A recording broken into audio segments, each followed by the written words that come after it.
દરેક વિદ્યાર્થીનું lecture number 4માં ફરીથી હું સ્વાગત કરું છું. લેક્ચર નંબર 3માં આપણે થિયરી પ્લસ દાખલાની પ્રેક્ટિસ કરેલી, એકદમ બેઝિક દાખલા, અને એવા જ દાખલા તમને એક્ઝામમાં ઘણી વખત નીટના પેપરમાં અને જીના પેપરમાં એકદમ સિમ્પલ દાખલા જોવા મળે છે.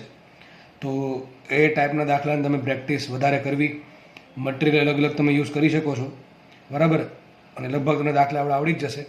છતાં પણ કોઈ ડાઉટ રહી જતો હોય તો તમે મને પૂછી શકો છો. તો આ લેક્ચરમાં જે આપણે અભ્યાસ કરશું એ છે બહુ મહત્ત્વની વાત, ટોર્ક.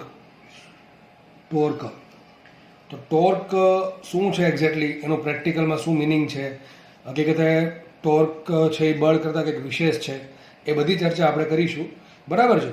તો પહેલાં આપણે એક કામ કરશું, ટોર્કની જે વ્યાખ્યા કે સમજૂતી જે બુકિશ એટલે કે જે પેલું બુકમાં આપેલી છે એ પહેલાં આપણે ચર્ચા કરશું. પછી તમને હું થોડું વધારે એડવાન્સમાં લઈ જઈશ એના કરતાં આગળ, કે એક્ઝેક્ટલી ટોર્ક હકીકત શું છે અને એનો પ્રેક્ટિકલ યુઝ ક્યાં ક્યાં થાય છે એ બધું જોઈશું આપણે.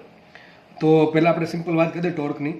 તો માનો કે તમે જે માનો કે તમારું બારણું હશે, એમાં શું થશે કે એક સાઈડથી એ પેલું દિવાલ જોડે લગાડેલું હશે અને એક સાઈડથી એનું હેન્ડલ આપેલું હશે, જેથી આપણે હેન્ડલ થકી આપણે એને ખોલીને બંધ કરી શકીએ. જેમ કે આ રીતે કંઈક હશે, સપોઝ કે આ પ્રમાણે કંઈક બારણું છે, તો અહીંથી માનો કે દિવાલ જોડે અટેચ કરેલું છે અહીંથી, બરાબર.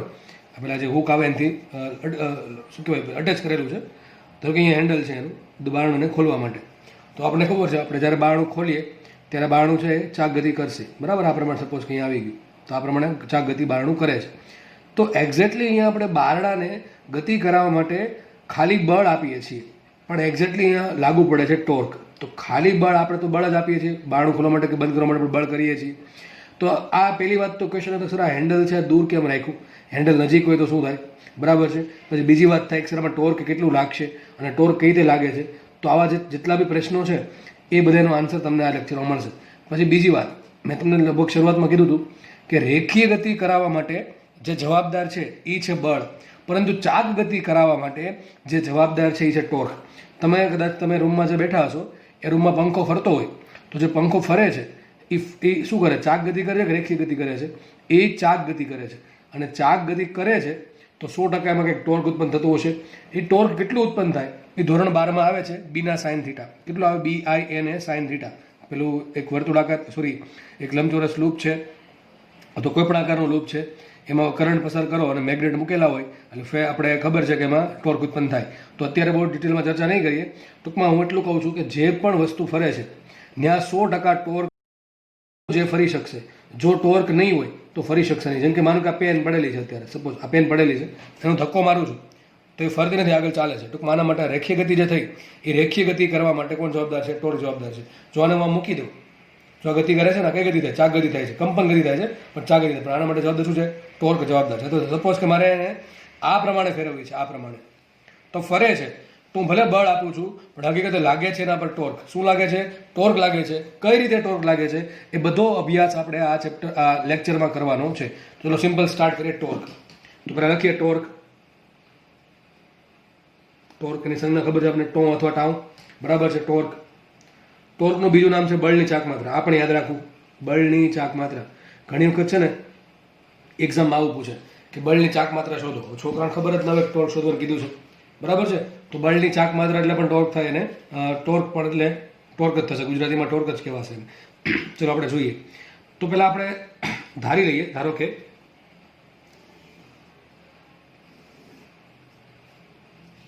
એક બિંદુ અહીંયા છે, એક બિંદુ છે અહીંયા, ઉગમ બિંદુ લઈ લઈએ O. ધારો કે ઉગમ બિંદુની સાપેક્ષે આ જે કણ છે કે બિંદુ છે કે જેના પર પદાર્થ મૂકેલો છે એનો સ્થાન સદિશ R છે. કેટલો છે? સદિશ R. તો સદિશ R છે એક સ્થાન સદિશ છે કોનો? બિંદુનો ઓની સાપેક્ષે. જો હું O બદલી નાખું તો સ્થાન સદિશ બદલી જશે. જો બિંદુ બદલી નાખું તો પણ સ્થાન સદિશ બદલી જશે, બરાબર. તો કે બિંદુ ફિક્સ છે અને O પણ આપણે ફિક્સ લઈ લઈએ તો સ્થાન સદિશ એ R છે, બરાબર છે. ઓની સાપેક્ષે બિંદુનો સ્થાન સદિશ છે સદિશ R. માનો કે આ કણ પર એક બળ લાગે છે. સપોઝ કે આ રીતનું બળ લાગ્યું કે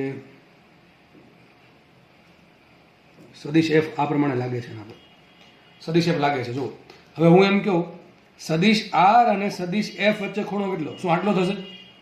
ના, સદિશ આર અને સદિશ એ વચ્ચે ખૂણો કેટલો? તેના માટે તમારે આર ને લંબાવવો પડે, કારણ કે આર કઈ દિશામાં છે? આર આ દિશામાં છે, અને એફ કઈ દિશામાં છે? આ દિશામાં. તો બંને વચ્ચે ખૂણો કેટલો આવશે? આટલો.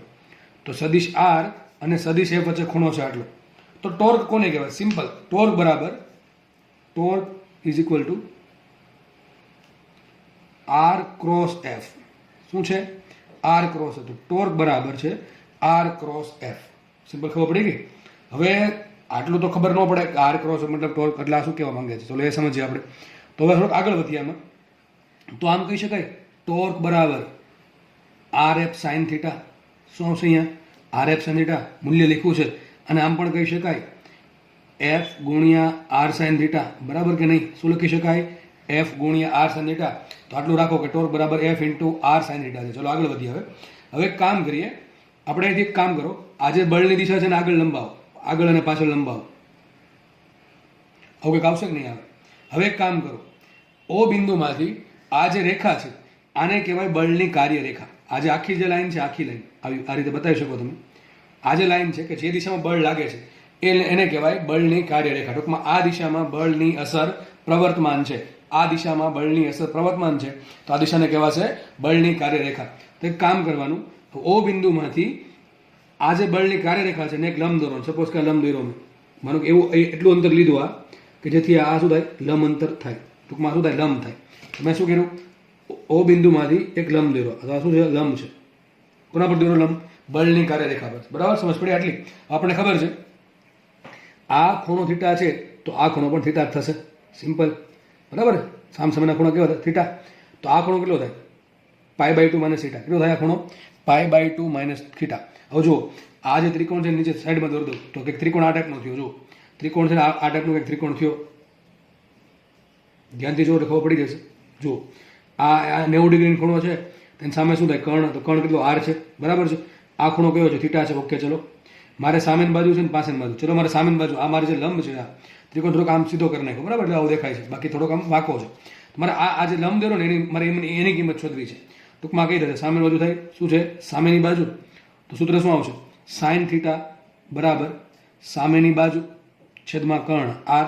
તો સાબિત શું થયું? સામેની બાજુ શું હશે? સામેની બાજુ બરાબર હશે આર સાઇન થીટા. શું છે? R sine theta. ટૂંકમાં જે લંબ છે, લંબ ક્યાંથી લંબ દોરો આપણે?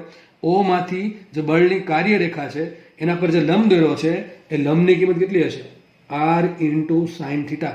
થાય કે ન થાય? તો આ હકીકત જો આ શું છે? જો આ ટોર્ક બરાબર શું હતું? R F sine theta. ક્યાંથી આવ્યું? ક્રોસ ગુણાકાર પરથી. ટોર્ક બરાબર આર ક્રોસ એફ હોય તો ટો બરાબર હશે આર એફ સાઇન થીટા. તો આપણે આરને આ બાજુ લખો એટલે કહીશું અને ટોર્ક બરાબર F into r sine theta. પણ હકીકત આર સાઇન થીટા આપણે શું સાબિત કર્યું? આર સાઇન થીટા છે ઓ બિંદુમાંથી બળની કાર્ય રેખા પર દોરેલું લંબ. તો લખાઈશું અહીંયા torque is equal to f ગુણ્યા કયો ગુણાકાર? સાદો ગુણાકાર છે. ગુણ્યા લંબનું મૂલ્ય. કયો લંબ? કે જે ઓગમ બિંદુમાંથી બળની કાર્ય રેખા પર દોરેલો છે. તો સાબિત થઈ ગયું. આપણે ટોર્કનું સૂત્ર લાવી દીધું. તો 2-3 સૂત્ર આવશે. ટોર્ક બરાબર આર ક્રોસ એફ. પહેલી વાત તો મેન સૂત્ર આ છે. મેન સૂત્ર આ છે. તમારે યાદ રાખવાનું છે ટોર્ક બરાબર આર ક્રોસ એફ. જો ભાઈ એફ ક્રોસ આર નથી, શું છે? આર ક્રોસ એફ છે. બરાબર? પેલા બીજી વાત ટોર્કનું મૂલ્ય શું હોય? તો મૂલ્ય હશે r into F into sine theta. આમ પણ લખી શકાય. તો બીજું સૂત્ર તમારે યાદ રાખવાનું. એક તો આ થઈ જાય. થોડુંક આને રીએરેન્જ કરીએ. રીએરેન્જ કર્યું લખાઈશું અને F into r sine theta. તો આર સાઇન અને શું કહે? બળ ગુણ્યા આર સાઇન થીટા. શું છે? બળની કાર્ય રેખાનું ઉગમ બિંદુથી લંબ અંતર લખાય. બળ ગુણ્યા બળની કાર્ય રેખાનું ઓની સાપેક્ષે લંબ અંતર. સમજ પડે છે? તો આ સૂત્ર પણ તમારે યાદ રાખવાનું છે કે ટોર્ક બરાબર બળ ગુણ્યા બળની કાર્ય રેખાનું લંબ અંતર અથવા બળનું લંબ અંતર ક્યાંથી? ઓથી. એમ પણ યાદ રાખી શકો. તો ટોર્કના 3 સૂત્ર છે. એક તો આર ક્રોસ એફ, આ તો ખબર પડી જ જાય, આર એફ સાઇન થીટા. અને બીજું સૂત્ર છે બળ ગુણ્યા બળની કાર્ય રેખાનું ઓથી લંબ અંતર. કારણ કે આર સાઇન થીટા શું છે? બળની કાર્ય રેખાનું બળથી ઓથી લંબ અંતર છે. તો આજે ટોર્ક મળ્યું. કોના પર ટોર્ક મળ્યું? આ બિંદુનું ટોર્ક, બિંદુ પર કેટલું ટોર્ક લાગે? મળ્યું કે ના મળ્યું? બરાબર છે? આ ટોર્ક કોની સાપેક્ષે છે? ઓ ની સાપેક્ષે. કોની સાપેક્ષે? ઓ ની સાપેક્ષે. આ લખવું જરૂરી છે. આ જે ટોર્ક છે એ ઓ ની સાપેક્ષે છે. કેમ? આવું કેમ કરવું પડે? વિચારો. માનો કે ઉગમ બિંદુ એક લઈ લીધું આપણે, ઉગમ બિંદુ છે એક લઈ લીધું, અહીંયા લીધું, તો આ તો આર આમ આવશે, આર આમ આવશે તો બધું બદલી જશે. ટૂંકમાં આર જ બદલી જાય, આર બદલે તો આર સાઇન થીટા બદલે, અને આર સાઇન થીટા બદલે તો ટોર્ક બદલે. ટૂંકમાં ઉગમ બિંદુ બદલશે, ટૂંકમાં જે બિંદુની સાપેક્ષે તમે ટોર્ક શોધી નાખો છો એ બિંદુ જ બદલશે, તો બીજા બિંદુની સાપેક્ષે એ જ આ બિંદુ પર પદાર્થ પર લાગતું ટોર્ક અલગ અલગ હોય. ટૂંકમાં અલગ અલગ બિંદુને અનુલક્ષીને અલગ અલગ બિંદુની સાપેક્ષે પદાર્થ પર લાગતું ટોર્ક અલગ અલગ હોય. તો ટોર્ક છે એ 3 વસ્તુ પર આધારિત છે. 3 વસ્તુ, કઈ વસ્તુ? 3 રાશિ પર આધારિત છે. પહેલું બળ, બીજું લંબ અંતર અથવા તમે કહી શકો આર અને થીટા, અને ત્રીજું છે સાપેક્ષ બિંદુ.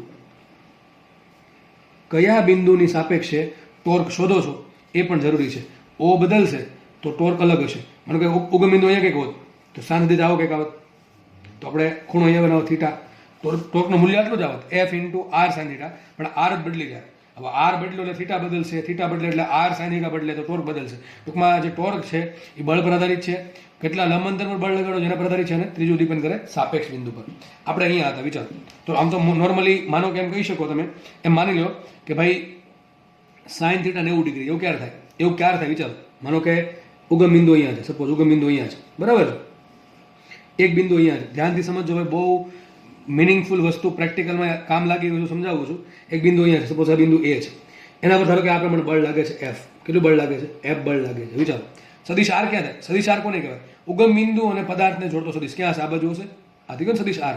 સદિશ આ રીતે છે, અને આગળ વધારો કેમ થશે? આમ થશે. સદિશ આર ની દિશા આ છે. પછી સાબિત શું થયું? એફ અને આર કેવું છે? લંબ છે ને. જો સદિશ આર આ બાજુ છે, સદિશ આર છે એ આ દિશામાં છે, સદિશ આર છે આ દિશામાં છે, બરાબર, આ રીતે. અને એફ ક્યાં છે? ઉપર. તો બે વચ્ચે ખૂણો કેટલો બન્યો? 90 ડિગ્રી ખૂણો બન્યો. તો મૂકો કિંમત શું આવશે? ટોર્ક બરાબર આર ગુણ્યા એફ સાઇન 90. તો શું આવશે? આર ગુણ્યા એફ ઇન્ટુ સાઇન 90 થાય 1. તો ટોર્ક કેટલો આવશે? R into F. કેટલો ટોર્ક આવશે? ટોર્ક બરાબર આવશે અહીંયા આર ગુણ્યા એફ. આ એક રીતે સાબિત કર્યું.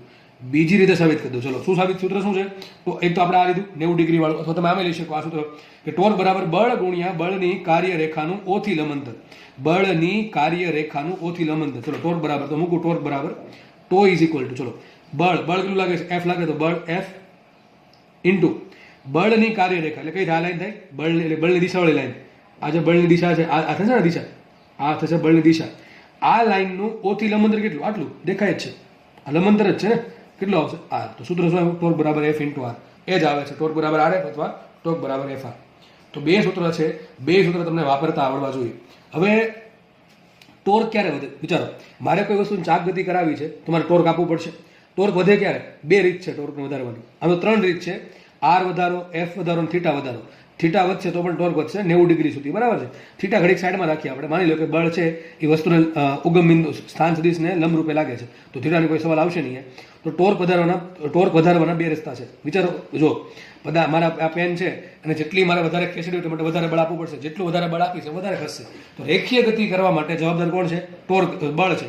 એ રીતે મારે વસ્તુને ચાક ગતિ કરાવી છે, ફટાફટ ફેરવવી છે, તો એના માટે જવાબદાર કોણ છે? ટોર્ક જવાબદાર છે. કોણ જવાબદાર છે? ટોર્ક જવાબદાર છે. તમારો પંખો ફરે છે એના માટે પણ ટોર્ક જવાબદાર છે. જેટલું વધારે ટોર્ક હશે, પંખાની જે મોટર જે છે અંદર, એ જે પેલું ચુંબક ક્ષેત્રના કારણે જે ટોર્ક ઉત્પન્ન કરશે, એ જેટલું વધારે હશે એટલું પંખો ફટાફટ સારી રીતે ફરી શકશે. તો યાદ રાખો, ટોર્ક છે એ ચાક ગતિ કરવા માટે જવાબદાર રાશિ છે, બરાબર. ચલો, મારે ટોર્ક વધારવું છે, તો ટોર્ક વધારવાના બે રસ્તા છે. એક તો અંતર વધારો અને એક બળ વધારો. શું છે? અંતર વધારો અને બળ વધારો. વિચારો, માણસને કોઈ જગ્યાએ બળ કરવાનું થાય તો એને બળ પડે, બળ કરવાનું થાય બળ પડે. મતલબ શું થાય? માણસ એવું ઈચ્છે કે હું કંઈક એવી વસ્તુ બનાવું, એવી મિકેનિઝમ વાપરું કે જેથી મારે ઓછું બળ કરવું પડે ને ટોર્ક મારું વધે. તો માણસ છે લિમિટેડ આ રાખે કે ભાઈ બળ ઓછું કરવાનું છે, તો શું કરવું પડે? આર વધારવું પડે કે ન વધારવું પડે? જેટલું આર વધારે હશે એટલું તે ટોર્ક વધારે હશે. તમે આના બે એક્ઝામ્પલ આપું છું. હમણાં આપણે વાત કરી હતી પહેલાં દરવાજાની. સપોઝ કે દરવાજો છે, માની લો અહીંથી એને અટેચ કરેલો છે દિવાલ સાથે, બરાબર છે. આ દરવાજો ખોલવો છે મારે, તો હું શું કરીશ? આ પ્રમાણે બળ લગાડીશ. ધારો કે દરવાજો આ પ્રમાણે હતો, એટલે આ પ્રમાણે દરવાજો હતો. સમજો વ્યવસ્થિત રીતે ભાઈ, દરવાજો આ પ્રમાણે હતો, બરાબર છે. હવે મારે બળ લગાડવા માટે શું કરીશ? હું એક હેન્ડલ મૂકીશ. કે હેન્ડલ શું કામ? હાથમાંથી દરવાજાને પકડવા માટે કંઈક બળ લગાડવા માટે કંઈક તો જોઈએ ને. તો મારે એક હેન્ડલ મૂકવાનું છે. આપણે જે હેન્ડલથી દરવાજો ખોલે છે હેન્ડલ મૂકવાનું છે. હેન્ડલ ક્યાં મૂકવું છે? ચલો, મને હેન્ડલ અહીંયા મૂકું, મેં હેન્ડલ અહીંયા રાખું છું. ક્યાં મૂકું છું? દરવાજો જ્યાં દિવાલને અટેચ કરેલો છે એની નજીક, તો બળ ક્યાં લગાડીશ? બળ બહાર લગાડીશ, બહાર તરફ. તો બળ ક્યાં હશે? બહાર તરફ હશે. બરાબર. આમાં દર્શાવવું અઘરું છે. બળ વિચારો બહાર તરફ છે એટલે કેવો હશે? પેપરને લંબ તમારે આગ તરફ આવતું હશે. અને અંતર કેટલું? આટલું જ છે બળનું, આર. તો ટોર્ક કેટલું લાગશે? ટોર્ક બરાબર આર ઇન્ટુ એફ. હવે દરવાજો ખોલવા માટે જે ટોર્ક છે જરૂરી ફિક્સ છે કે ભાઈ તમે 500 ન્યૂટન મીટરનો ટોર્ક લગાડો તો દરવાજો ખુલશે. સમજ પડે કે નહીં? ધારો કે આર છે એ કંઈક નાની વેલ્યુ છે તો એફ કેટલું વધી જાય કે ન વધી જાય? તો એફ કેટલું હશે? વધારે છે. તમે ટ્રાય કરી લેજો. દરવાજાની જે દિવાલ છે ત્યાંથી તમારે દરવાજો ખોલવો તો બહુ બળ કરવું પડશે. કારણ શું છે? દરવાજો તો જ ખુલે એનું એક ફિક્સ અમાઉન્ટનું ટોર્ક લાગે તો. ટોર્ક લગાડવા માટે મારે બે વસ્તુ છે, કાં તો હું આર વધારી શકું, કાં તો હું એફ વધારી શકું. માનો કે કોઈ વ્યક્તિ છે, કોઈ બહુ સારો એન્જિનિયર કે જેણે પેલું હેન્ડલ જે છે એ દિવાલની જે નજીક છે, જે દરવાજો અટેચ કરેલ છે એની ખૂબ નજીક મૂકી દીધું તો આર તો બહુ ઓછું છે, તો ટોર્ક ક્યારે વધે? બળ વધારે તો તમે જોજો તમારે બહુ મેક્સિમમ બળ કરવું પડશે. માનો કે હેન્ડલ છે અહીંયા મૂકવામાં આવે હેન્ડલ, તો શું થાય? અંતર વધ્યું કે ન વધ્યું? અંતર વધશે. ટોર્ક તો ફિક્સ છે. ટોર્ક દરવાજો એમ કે ભાઈ 500 ન્યૂટન મીટરનો ટોર્ક આપો તો હું ખુલીશ. બરાબર, ફિક્સ અમાઉન્ટ છે. ડિપેન્ડ કરે દરવાજાના દળ પર અને જે મિકેનિઝમ એટેચ કરે છે એના પર ડિપેન્ડ કરશે. આપણે નથી પડવું. માની લો કે ટોર્ક અચળ છે, ફિક્સ ટોર્ક જોઈએ છે દરવાજો ખોલવો હોય તો હવે શું કર્યું? જો મેં અંતર વધાર્યું તો પહેલા કેસમાં અંતર ઓછું હતું તો મારે બળ વધારે કરવું પડે. અહીંયા શું થયું? અંતર વધ્યું તો થોડુંક ઓછું બળ કરવું પડશે. બરાબર, પહેલા કરતા. તો હવે અંતર વધે તો એફ તમે ઓછું લગાડશો તો પણ દરવાજો ખુલી જશે. અને સૌથી સારામાં સારું શું પડે? હેન્ડલ જે છે એ એકદમ છેડા પર લગાડવામાં આવે. દરવાજાનો જે ખુલ્લો છેડો છે, દિવાલને અટેચ કરેલ નથી એ છેડો, જો અહીંયા હેન્ડલ લગાડવામાં આવે તો તમે મેક્સિમમ યુઝ કરી શકો અંતરનું. અંતર આ કેટલું હશે? મહત્તમ હશે. કેટલું હશે? દરવાજાની પહોળાઈ જેટલું. કેટલું હશે?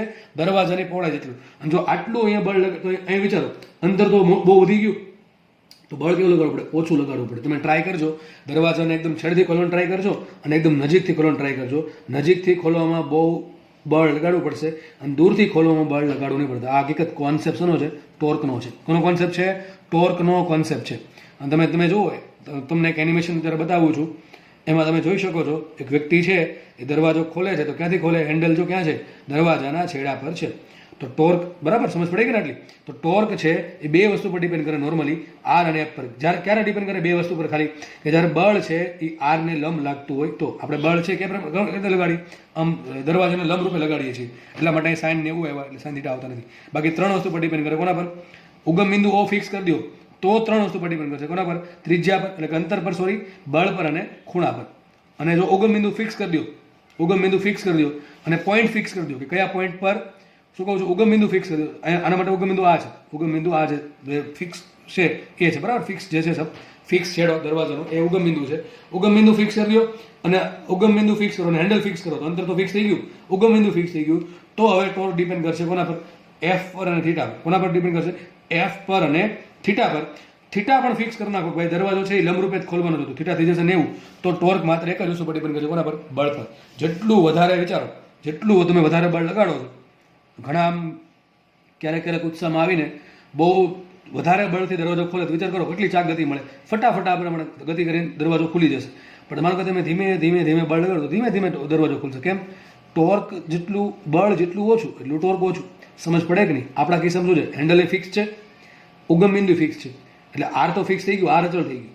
આપણે એન્જિનિયરે વિચારી લીધું કે હેન્ડલ છે એ બહુ દૂર જેટલું હશે એટલું સારું પડે, અથવા તમને નાનપણથી ખબર હશે કે હેન્ડલ જેટલું દૂર એટલું સારું પડે.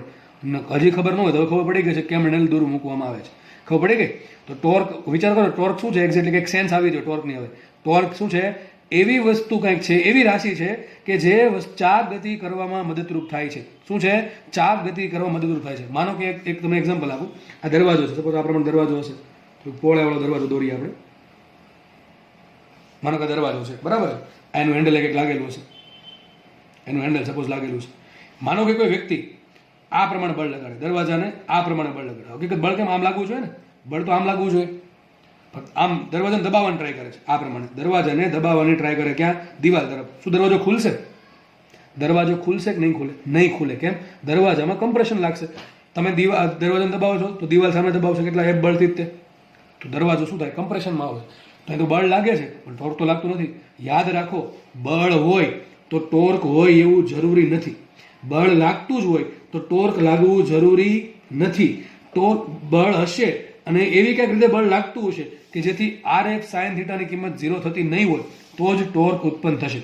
સમજ પડે કે નહીં પડતી? તો આપણે આગળ વધશું હવે. તો તમારે બે સૂત્ર યાદ રાખવાના છે. ટોર્ક બરાબર આર ક્રોસ એફ અને ટોર્ક બરાબર બળ ગુણ્યા બળની કાર્યરેખાનું ઓની સાપેક્ષે લંબંતર. હવે વાત કરી દઈએ એકમની. કોના એકમની? ટોર્કના એકમની. તો શું આવશે?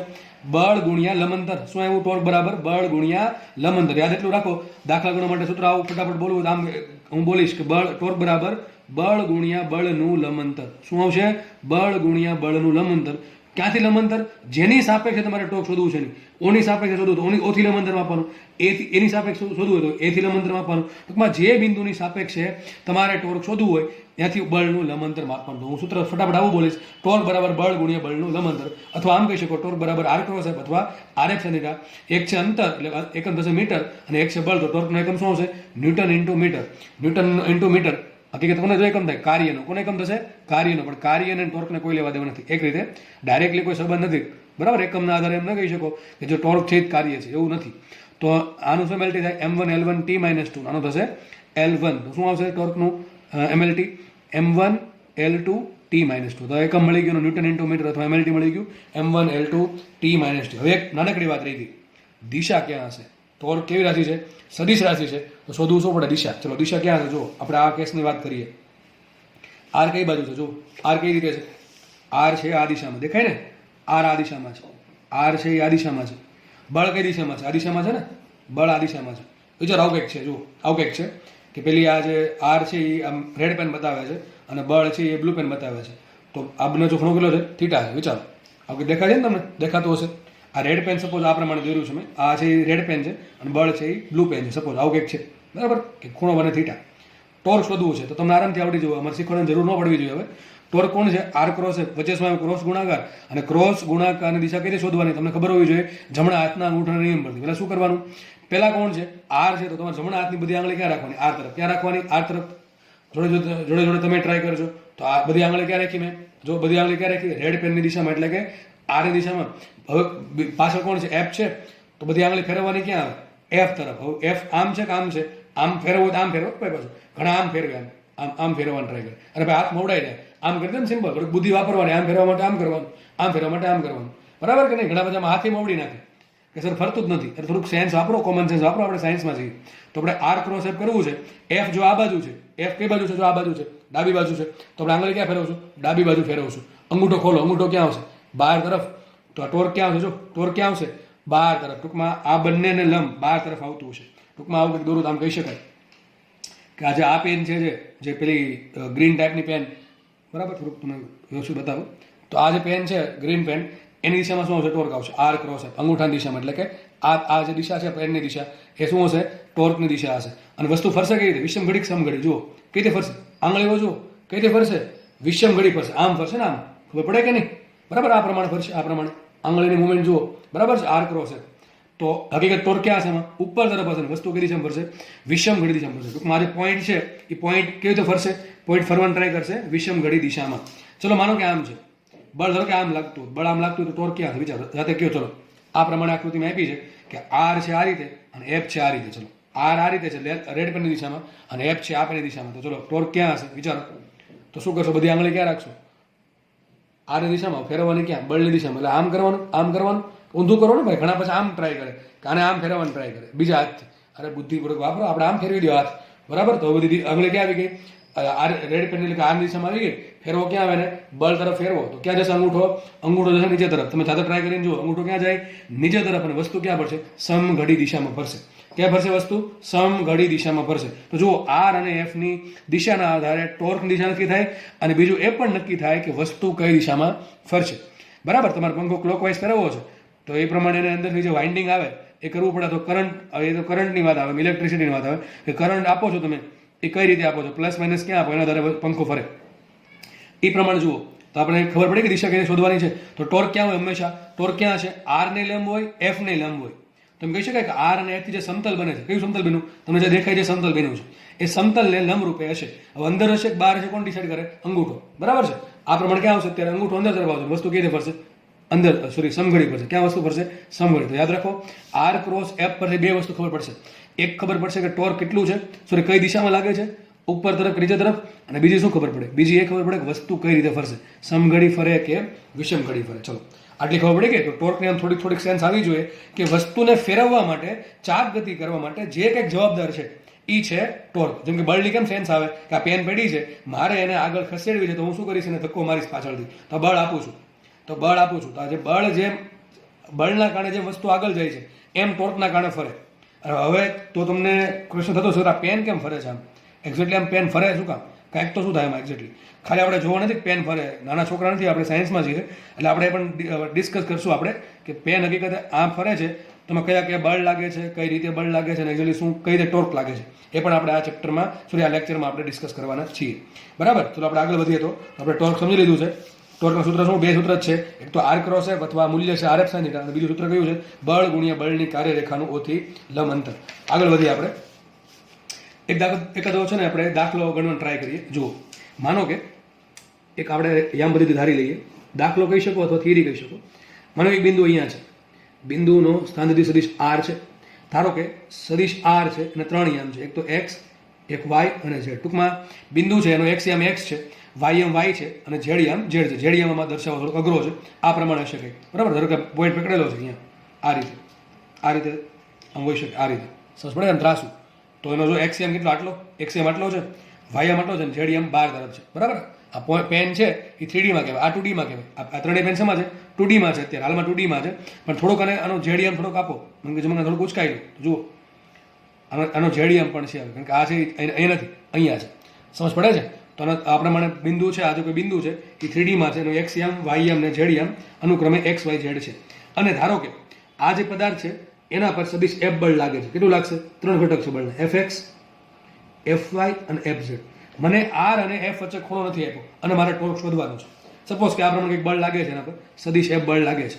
બરાબર છે? એના 3 ઘટક છે, એફ એક્સ, એફ વાય અને એફ ઝેડ. ચલો, મારે ટોર્ક શોધવાનું છે. ટોર્કની દિશા પણ શોધવાની છે અને ટોર્કનું મૂલ્ય પણ શોધવાનું છે. ખૂણો આપ્યો નથી. કોની સાપેક્ષે? ઉગમ બિંદુ સાપેક્ષે. સૂત્ર શું આવશે? ટોર્ક બરાબર આર ક્રોસ એફ. આપણને ખબર છે સૂત્ર શું આવશે? ટોર્ક બરાબર આર ક્રોસ એફ. આટલી ખબર છે આપણને. આગળ વધશું.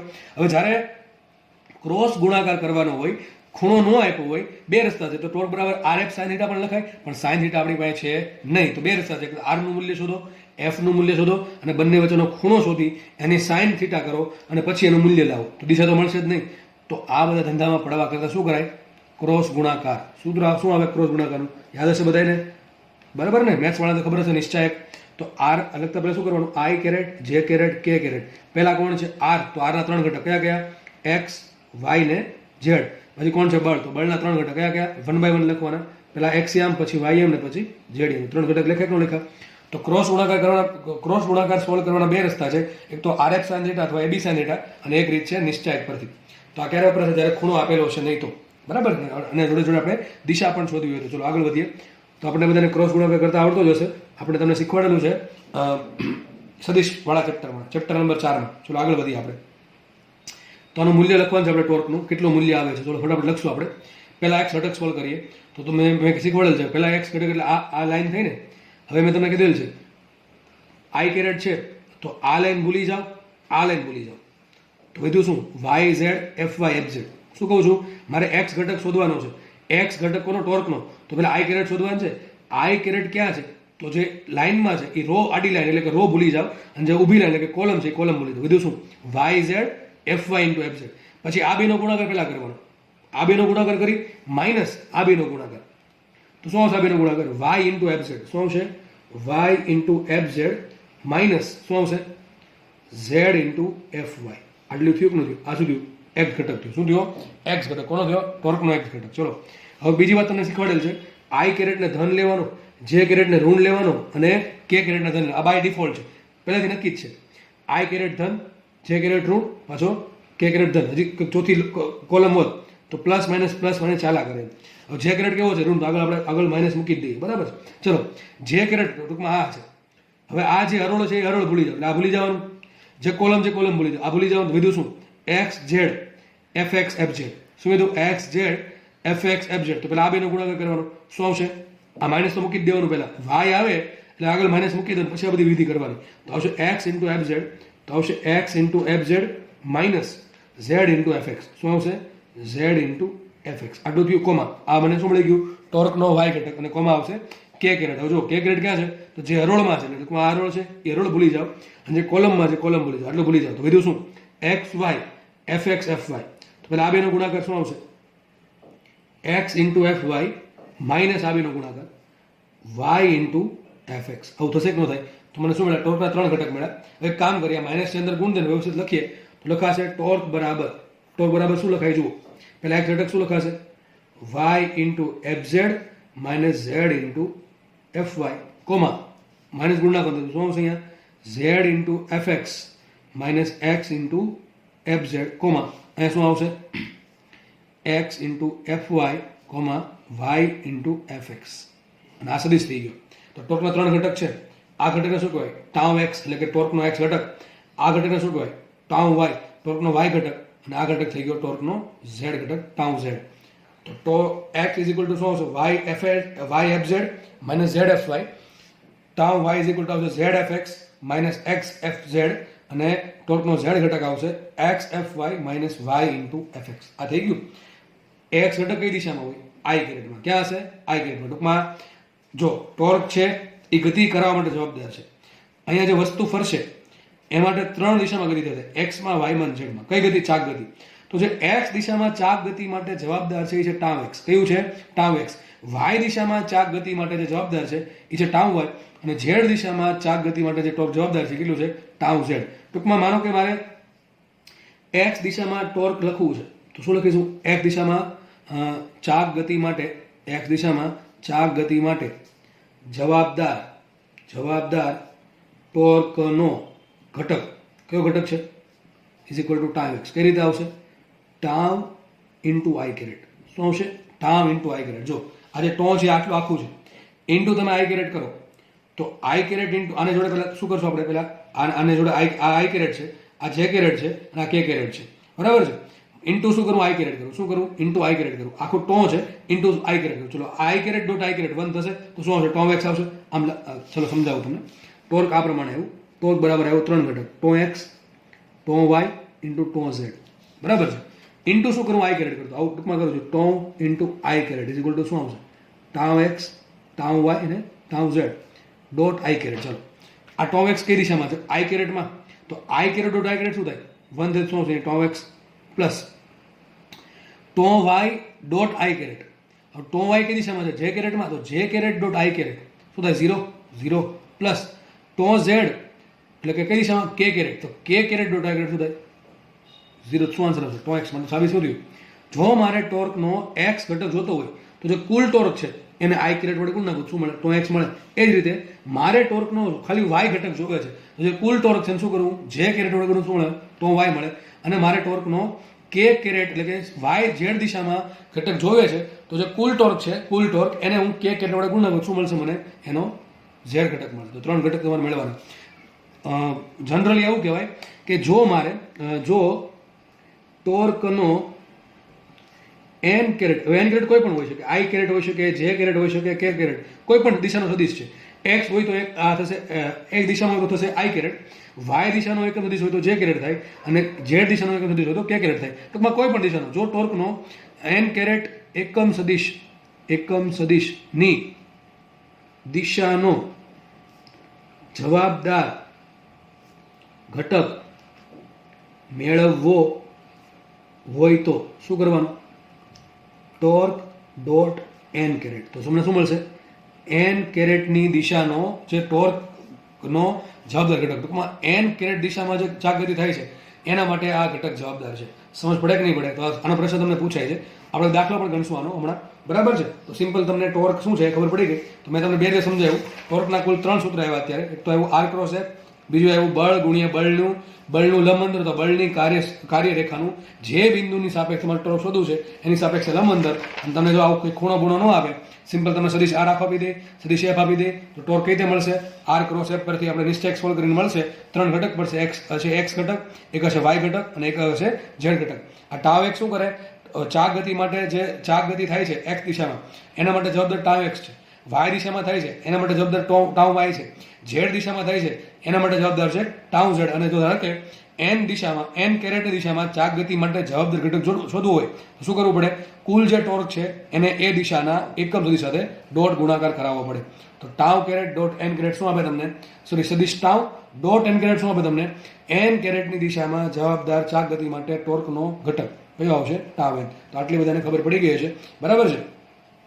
તમને ટોર્કનું બીજું એક્ઝામ્પલ આપું. માનો કે તમારે નટ બોલ ખોલવો છે કોઈ, સપોઝ કે આ પ્રમાણે કોઈ નટ છે.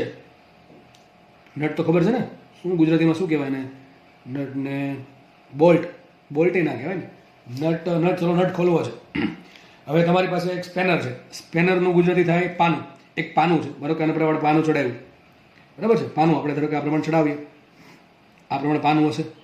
અને કંઈક બીજું પાછું બનાવેલ હશે આવું, હોય ડબલ સાઈડ આવે છે, સપોઝ આવું કંઈક છે, બરાબર છે? તો પાનું છે, એ પાનાથી તમારા બોલને નટને ખોલવો છે. ધારો કે અંદરનો નટ છે. બીજાનો બળ ક્યાં તમે આપો? તમે એક્ઝેક્ટલી છેડે બળ આપશો. ક્યાં તમે બળ આપશો? તમારું મગજ, તમને ભલે ખબર નથી કે હકીકત ટોર્ક શું છે, તમે કોઈ ટોર્ક ભણ્યા છો કે છોકરો કોમર્સનો એક સાયન્સનો ગમે એનો હોય, એને કદાચ ટોર્કનું નોલેજ ના હોય, છતાં પણ એનું માઇન્ડ ભગવાને એટલું પાવરફુલ તો આપ્યું છે કે બળ ક્યાં લગાડશે? અહીંયા લગાડશે. કેમ? કારણ શું? મારે આ જે નટ ખોલવો છે, નટને ખોલવા માટે વિચારો. નટ એટલે બોલ્ટ છે, માનો કે બોલ છે. તો જે બોલ્ટ છે એ બોલ્ટને ખોલવા માટે હકીકત શું જવાબદાર છે? ટોર્ક જવાબદાર છે કે બળ જવાબદાર છે? આ તમે ખોલશો એટલે શું થાય? નટ ફરે કે ન ફરે? અંદર શું છે? થ્રેડ હશે ને. થ્રેડ એટલે શું થાય? આટા હશે ને, આવા આટા. જેમ કે આ પ્રમાણે બોલ્ટ છે, આ પ્રમાણે બોલ્ટ છે, બરાબર છે? એના પર આમાં આટા હશે, બરાબર? દેખાય કે નહીં? આ પ્રમાણે આટા હશે. તો આટા અંદર ફિટ કરેલા છે. તેને ખોલવા માટે શું થાય? બોલ હકીકત ફરશે, બરાબર? ફરશે, બરાબર છે? તો આ જે નટ છે અથવા જે બોલ્ટ છે એને ખોલવા માટે શું થાય? ચાક ગતિ આપવી પડે કે ન આપવી પડે? ધારો કે આ પ્રમાણે કઈ દિશામાં ખુલશે? એમાં પાછો બે ભાગ પડે. એક રાઈટ હેન્ડ થ્રેડ આવે અને એક લેફ્ટ હેન્ડ થ્રેડ આવે. રાઈટ હેન્ડ થ્રેડ આ થોડુંક એક્સ્ટ્રા નોલેજ છે, બરાબર છે? મિકેનિકલમાં જશો તો બધું ભણશો. એક આવશે લેફ્ટ હેન્ડ થ્રેડ, બરાબર છે? નોર્મલ જે આપણે યુઝ થાય છે એ રાઈટ હેન્ડ થ્રેડ હોય. તો બધી જગ્યાએ રાઈટ હેન્ડ થ્રેડ હોય જરૂર નથી. તમારો જે ગાડીનો જે મિરર છે, બરાબર છે? ગાડીનો જે મિરર છે ટુ વ્હીલરનો, એમાં જો કયા થ્રેડ આવે? જોજો, લેફ્ટ હેન્ડ થ્રેડ આવે. ઊંધા આંટા ફરે. આપણે ઘણા કહીએ ને, ઘણા કે એમાં ઊંધા આંટા ફરે. ઊંધા એટલે બીજું કાંઈ નથી, લેફ્ટ હેન્ડ થ્રેડ છે. થ્રેડ જ્યાં પૂરો થાય એના પર ડિપેન્ડ કરે, બરાબર છે? તો રાઈટ હેન્ડ થ્રેડમાં શું થાય? તમે સમઘડીને ફેરવો તો બંધ થાય, અને વિષમ ઘડી ફેરવો તો ખુલશે. એ થ્રેડની ડિઝાઇન એ પ્રમાણે કરેલી હોય. થ્રેડની ડિઝાઇન એ પ્રમાણે કરેલી હોય કે જેમાંથી શું થાય? તમે જે માનો કે બંધ કરવો છે, કોઈ બોલ્ટ હોય એને બંધ કરવો તો શું કરવું પડે? એને તમે સમઘડીને ફેરવવો પડે. આ પ્રમાણે આમ ફેરવવો પડશે, આ રીતે. અને તમારે એને વિષમ ઘડી ખોલવો હોય તો વિષમ ઘડી ફેરવવો પડશે, બરાબર? ટૂંકમાં ફેરવવો પડશે કે એને ધક્કો મારવો પડશે? ના, ફેરવવો પડે. ફેરવવો પડતો હોય તો શું આવશે? ચાક ગતિ થાય. શું થાય? અહીંયા ચાક ગતિ થાય. મને કે આ નટ છે એને મારે ખોલવો છે તો શું કરવું પડશે? અને માનો કે મને ખબર છે કે એમાં જે થ્રેડ છે એ રાઈટ હેન્ડ થ્રેડ છે. લેફ્ટ હેન્ડ થ્રેડમાં ઊંધું હોય. રાઈટ હેન્ડ થ્રેડમાં તમે સમઘડી ફેરવો તો બોલ્ટ અંદર જશે, અને વિષમ ઘડીમાં ફેરવો તો બોલ્ટ બહાર આવશે. લેફ્ટ હેન્ડમાં એક્ઝેક્ટલી ઊંધું હોય. લેફ્ટ હેન્ડ થ્રેડમાં તમે જો એને સમઘડીમાં ફેરવો તો એ બહાર આવે, અને વિષમ ઘડીમાં ફેરવો તો એ અંદર જશે. ટૂંકમાં રાઈટ હેન્ડ અને લેફ્ટ હેન્ડ એક્ઝેક્ટલી ઓપોઝિટ છે. નોર્મલી 90% અથવા 95% કેસમાં રાઈટ હેન્ડ થ્રેડ યુઝ કરે છે. અમુક જગ્યાએ લેફ્ટ હેન્ડ થ્રેડ યુઝ કરતા હોય. તો રાઈટ હેન્ડ થ્રેડ છે એમાં શું થાય? વસ્તુ છે એને તમે પેલું જે સ્પેનર છે, માનો કે સ્પેનર છે, બરાબર છે? એટલે શું કે આપણે પાનું, આ જે પાનું છે એને હું આ પ્રમાણે ફેરવું છું, બરાબર? આમ ફેરવું છું કે આમ વિચારો, આ બોલને ખોલવો છે તો આમ પાનાને ધક્કો મારવો પડે કે આમ ફેરવવું પડે? 100% ફેરવવું પડશે. તો એ બળથી કામ થાય, કળથી કામ થાય? આપણે કે પેલા વડીલો પહેલા કહેતા કે કળથી કામ કરાય, બળથી કામ ન કરાય. હકીકત એ કળવાળું કામ છે. કઈ રીતે? એટલે તને ધક્કો નથી મારવાનો. ધક્કો મારો તો એ બોલ તૂટી જશે. આટલો આ ભાગ છે, આ ભાગ શું થઈ જશે? શિયર. શું થઈ જાય? શિયર થઈ જશે. આપણે બોલને ખોલવાનું છે, એને ભાંગવાનું નથી, એનું શિયરિંગ નથી કરવાનું. તો આપણે એને ખોલવાનું છે. શું કરશું? આપણે હકીકત આ પાનાને છે ફેરવશું. મને કે આ ભાગ ફિક્સ, આને જેવું કરશું, આમ ફેરવશું, બરાબર? ધીમે ધીમે બોલ્ટ ખુલશે, કારણ કે એના જે વળ ચડેલા છે, જે આટા છે, થ્રેડ જે છે એ ધીમે ધીમે ખુલશે. એટલે શું થશે? એ બોલ અંદર જશે, કારણ કે આપણે સમઘડી ફેરવીએ છીએ. માનો કે મારે એને ખોલવું, શું કરવું પડશે? આને વિષમ ઘડી ફેરવવો પડે. શું ફેરવવું પડે? વિષમ ઘડી ફેરવવો પડે. વિષમ ઘડી ફેરવવા માટે મારા ભાઈ એક તો સ્પેનર છે, પાનું છે, બરાબર? બીજું મારે શું કરવું? બળ કરવું પડશે. બળ કેમ કરે? આમ કરાય, સીધું, બરાબર છે? એટલે કે કઈ રીતે બળ કરાય? લંબ રૂપે કરાય. કઈ રીતે બળ કરાય? સ્પેનરને લંબ રૂપે બળ કરાય. તો કેમ? ટોર્ક બરાબર શું છે? ટોર્ક બરાબર છે RF sin θ. શું છે? RF sin θ. બોલ કે ભાઈ મને એટલું ટોર્ક મળશે તો જ હું ખુલીશ. તો ટોર્ક વધારવાના 3 રસ્તા છે. R વધારો, F વધારો, θ વધારો. થીટા વધુ કેટલો હોય છે કે 90 ડિગ્રી હોય છે કે, બરાબર? કેટલો છે? 90 ડિગ્રી. તો તમે 90 ડિગ્રીને ખૂણે ટૂંકમાં આમ ધક્કો મારવાનો તો ખૂણો કેવો બનશે? 90 બનશે. R ક્યાં હશે? તો આ બોલને ખોલવા છે તો ઉગમ બિંદુ અહીંયા છે. ધારો કે તમે અહીંથી બળ લગાડો છો. અહીંથી કેમ લગાડો છો? અહીંથી કેમ બળ, આપણે અહીંથી કેમ નથી બળ લગાડતા વિચારો. હમણાં તમને ખબર પડી જવી જોઈએ. હમણાં તમને એક્ઝામ્પલ આપેલું દરવાજાનું. આપણે અહીંથી જ કેમ ખોલીએ છીએ, અહીંથી કેમ, અહીંયા કેમ નથી બળ લગાડતા, છેડે જ કેમ બળ લગાડીએ?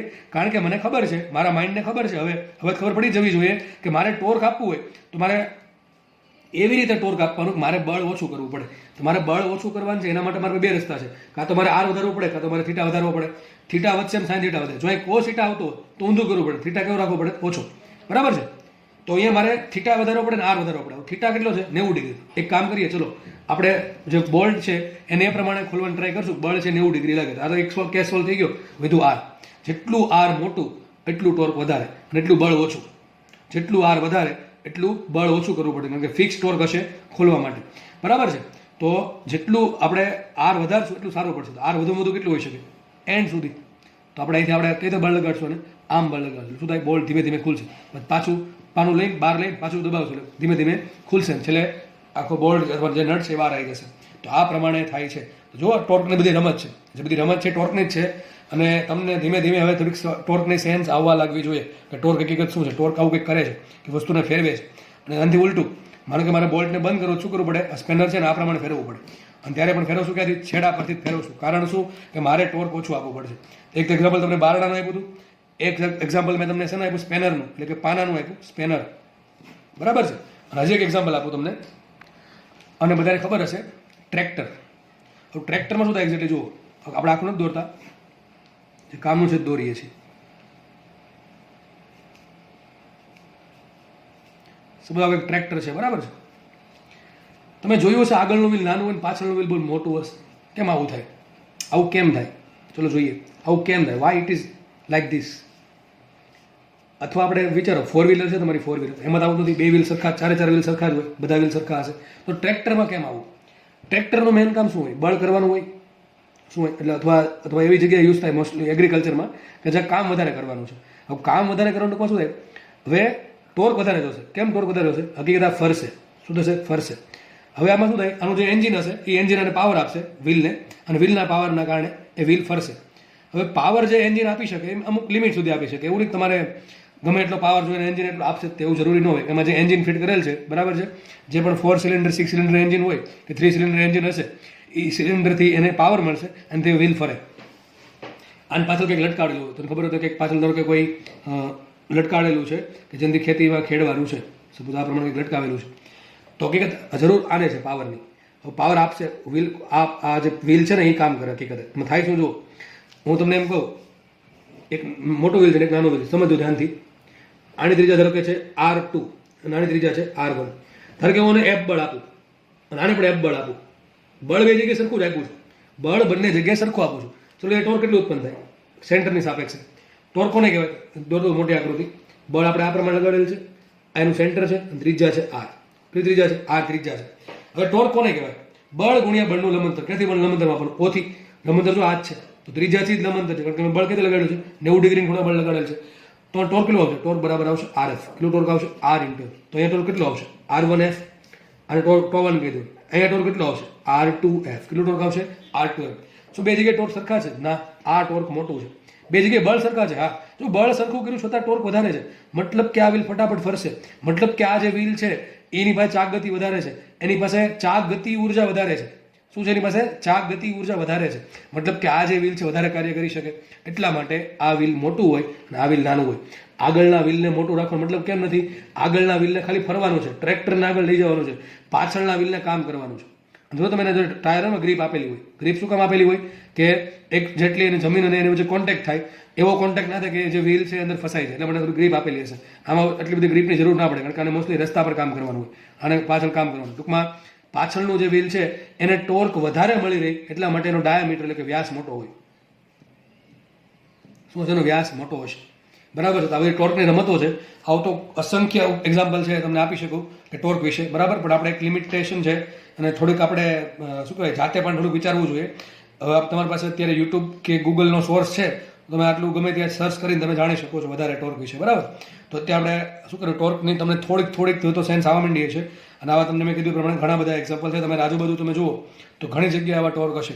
સોરી ટોર્કના એક્ઝામ્પલ છે. જેમ કે તમારો કોઈ દરવાજો ખોલવો હોય તો ત્યાં તમને હેન્ડલ ક્યાં લગાવી શકો, પંખો ફરે છે તો ત્યાં શું થાય છે એક્ઝેક્ટલી, જ્યાં પણ ટૂંકમાં વસ્તુ ફરે છે ત્યાં ટોર્ક આવશે જ. બરાબર છે. તો તમને હકીકત શું ખબર પડી કે બળ છે એ રેખીય ગતિ માટે જવાબદાર છે અને ટોર્ક છે એ ચાક ગતિ માટે જવાબદાર છે. હવે નેક્સ્ટ તમને એ સમજાવું કે જે દાખલામાં પૂછાય છે. બરાબર છે. થોડોક દાખલા તરફ આપણે આવીએ. અત્યાર સુધી આપણે મોસ્ટલી પ્રેક્ટિકલ વાતો કરી અને 3 સૂત્ર ખાલી ભણ્યા છીએ. એવું જો ધારે તો તમને ડાયરેક્ટ આપી દે, પણ એવું મને નથી લાગતું કે ડાયરેક્ટ આપવા જોઈએ, કારણ કે અત્યારે લોકડાઉનનો સમય છે. બરાબર છે. અને અત્યારે હું જેટલું બી મારી પાસે જેટલું બી જ્ઞાન છે તમને શેર કરી શકું એમ છું. બરાબર. તો તમારે એનો 100% લાભ ઉઠાવવો જોઈએ ભાઈ. બરાબર. જેટલું નીચવી શકો એટલું નીચવી લો એમ કહી શકાય. તો મેં તમને ખાલી 3 સૂત્ર આપ્યા. એ 3 સૂત્ર સમજાવવા માટે મેં લગભગ 45 મિનિટ કાઢી નાખી. બરાબર. 45-46 મિનિટ. એ જો હું ધારત તો ડાયરેક્ટ આપી શકત. તો જેટલો ઇન્ટરેસ્ટ હું રાખીને તમને સમજાવું છું એટલો ઇન્ટરેસ્ટ તમારે રાખવો અને ઇન્ટરેસ્ટથી લેક્ચરને લાઇક કરી દેવું. બરાબર. ચલો આગળ વધીએ. હવે વાત એમ કરીએ કે માનો કોઈ વસ્તુ છે એના પર એક કરતાં વધારે બળ લાગતા હોય તો શું કરવાનું? એક કરતાં વધારે બળ લાગતા હોય તો ટોર્ક રીતે શોધો. જેમ કે આ માનો આ પ્રમાણે છે. માનો કે વસ્તુ છે ઉગમ બિંદુ પર ફિક્સ કરેલી છે અથવા હિંજ કરેલી છે.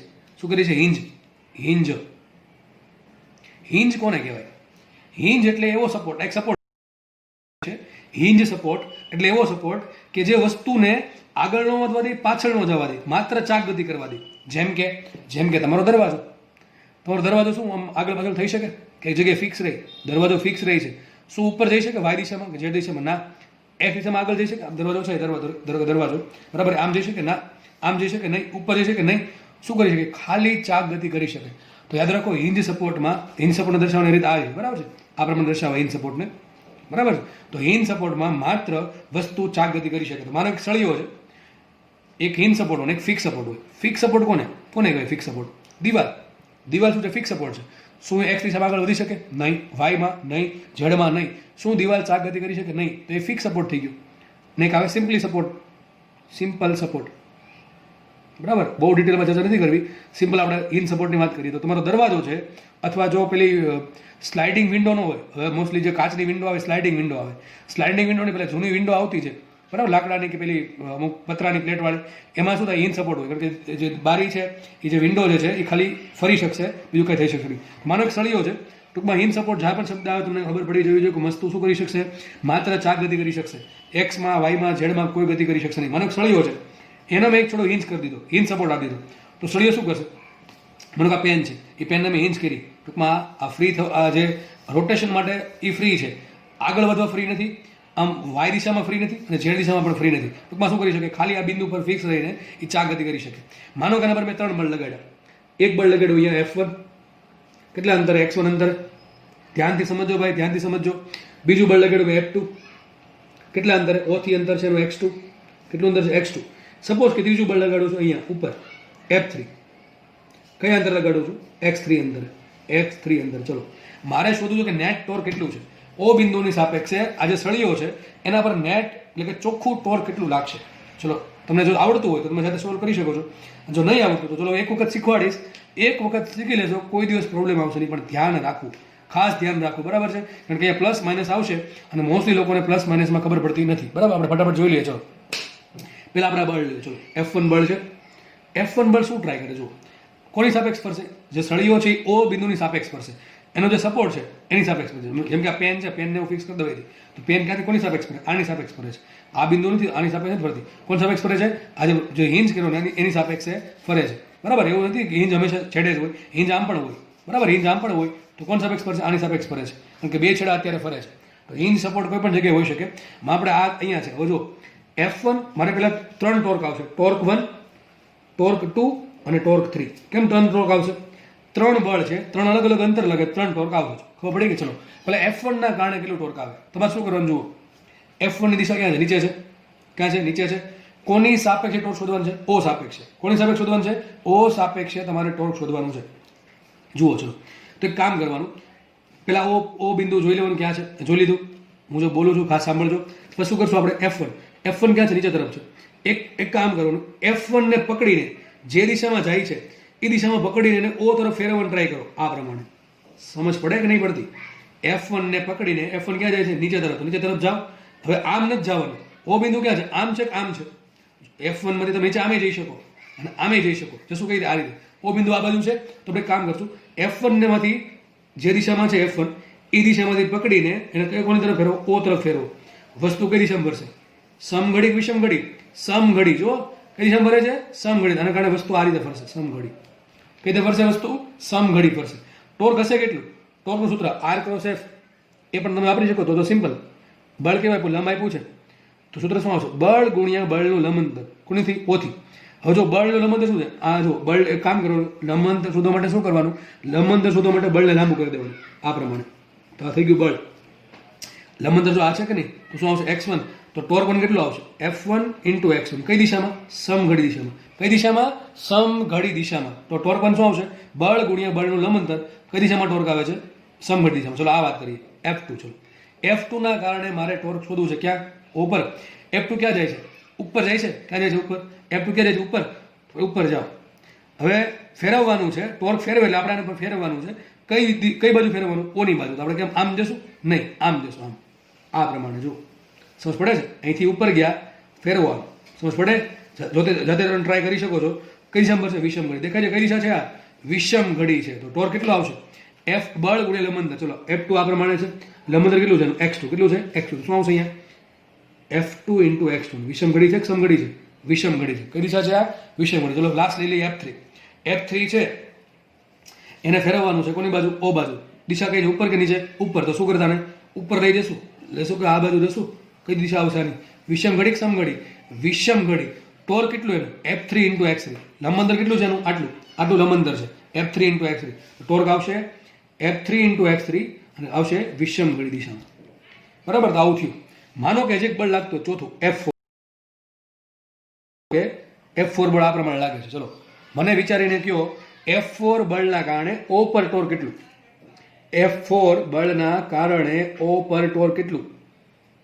ટોર્ક બરાબર શું થાય? બળ ગુણ્યા બળનું O થી લંબાંતર. જો એક એક્ઝામ્પલ આપું. જો તમે મને કે O બિંદુ અહીંયા છે અને બળ અહીંયા લાગે છે F.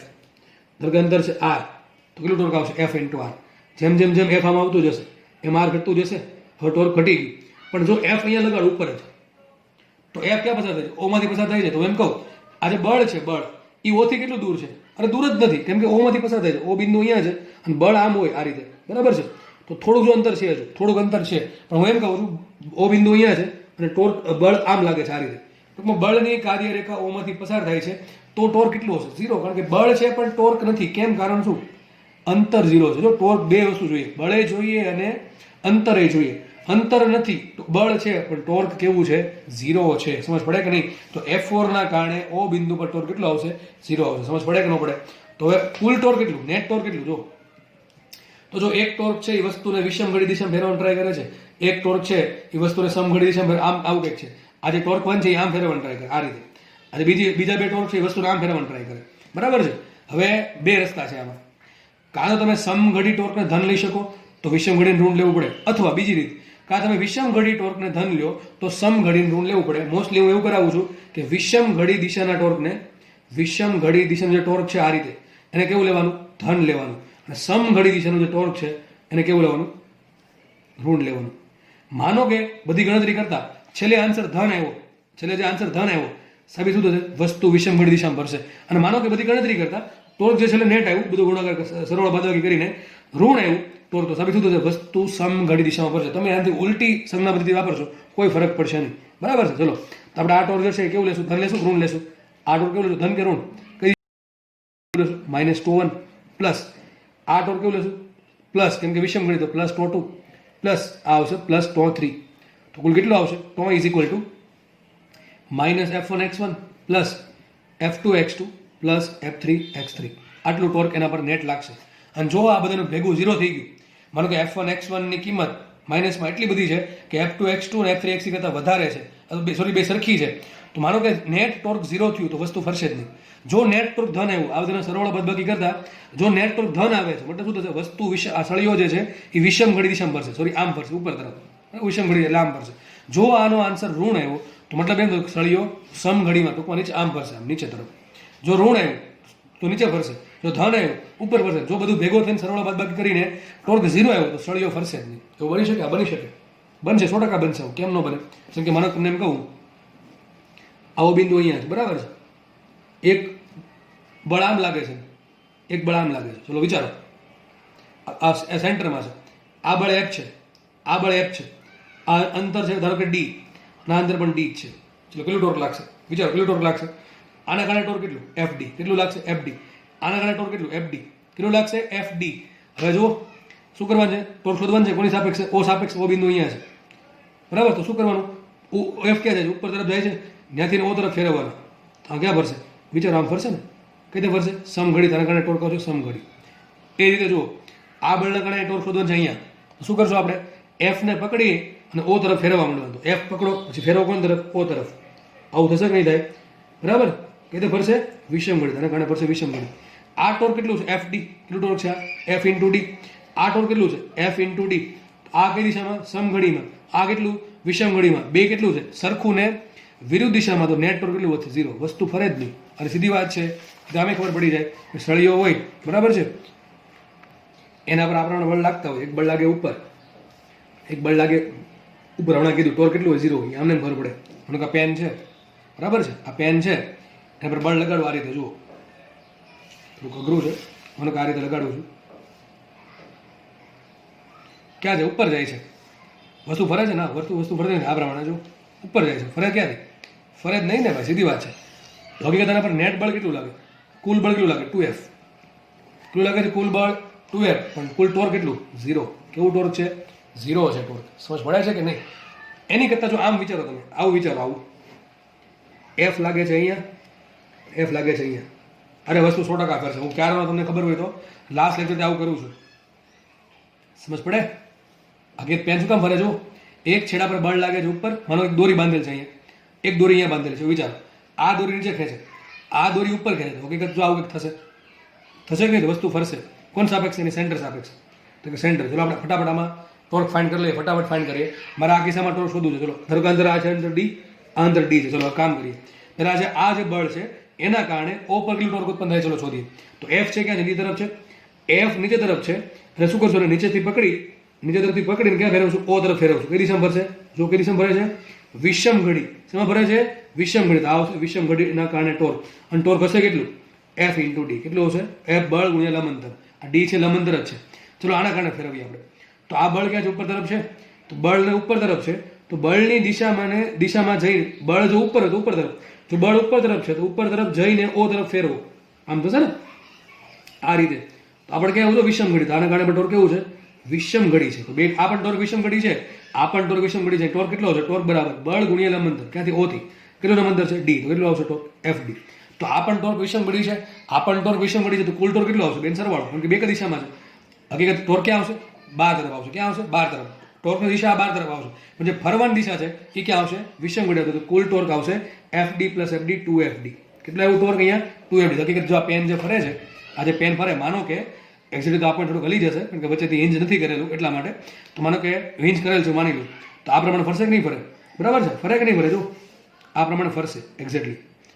તો જો ટોર્ક ઉત્પન્ન થયું, કેટલું ટોર્ક ઉત્પન્ન થશે? 2FD. સમજ પડે છે? તો આટલી બધી તમને નોલેજ હોવું થોડુંક જોઈએ ટોર્કનું. તો તમને થોડુંક નોલેજ આવ્યું હશે. હવે નેક્સ્ટ વાત, ફટાફટ છેલ્લી વાત કહી દઉં. જુઓ, માનો કે એક બોક્સ છે, એક બોક્સ, સપોઝ અહીંયા એક બોક્સ છે. મારે એનું O સાપેક્ષે ટોર્ક શોધવું છે. ધારો કે એના પર આ બાજુ બળ લાગ્યું F. કેટલું બળ લાગ્યું? F. ચાલો એક જ બળ લાગે છે F. અને બીજું બળ કયું લાગશે? mg. કયું લાગશે એનું? mg લાગે કે ન લાગે? mg તો લાગશે જ તે. બરાબર. આ એક બોક્સ છે, મારે O સાપેક્ષે ટોર્ક શોધવું છે. તો તમે જાતે આવડશે કે નહીં આવડે? મને એમ કે જોઈને ખબર પડી જાય જોઈએ આ બોક્સ છે કઈ દિશામાં ફરશે? સમઘડીમાં કે વિષમઘડીમાં? આપણે ફટાફટ ફાઇન્ડ કરી લઈએ. તો બે બળ લાગે છે. ચલો માનો કે આ જેની જે લંબાઈ છે, આ લંબાઈ છે A અને આ લંબાઈ છે B.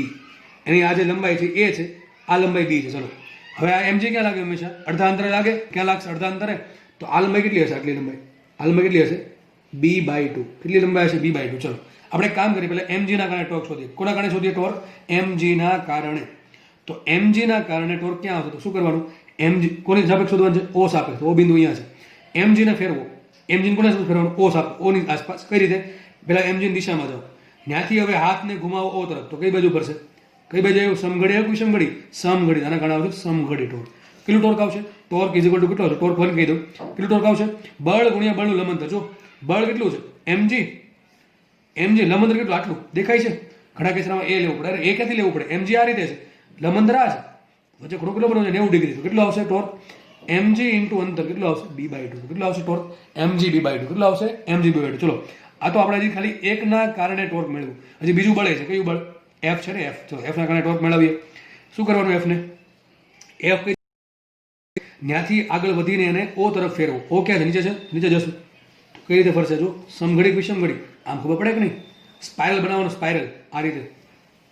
તો સમઘડિત વિષમઘડિત સમઘડિત આના કારણે પણ ટોર્ક સમઘડિત આવશે.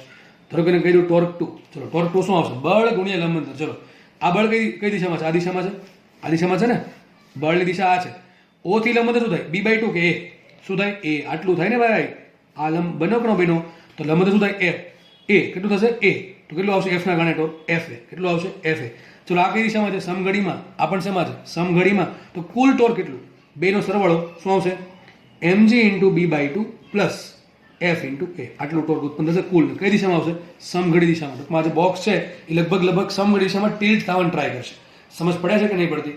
તો આ લેક્ચરમાં આપણે આવું રાખશું, આટલું રાખશું અને નેક્સ્ટ લેક્ચરમાં ફરીથી આપણે થોડુંક ટોર્કમાં બાકી છે એ નેક્સ્ટ લેક્ચરમાં અભ્યાસ કરી થોડાક દાખલા ગણવાનો ટ્રાય કરશું ટોર્કના. બરાબર છે? તો અત્યારે આટલું રાખીએ.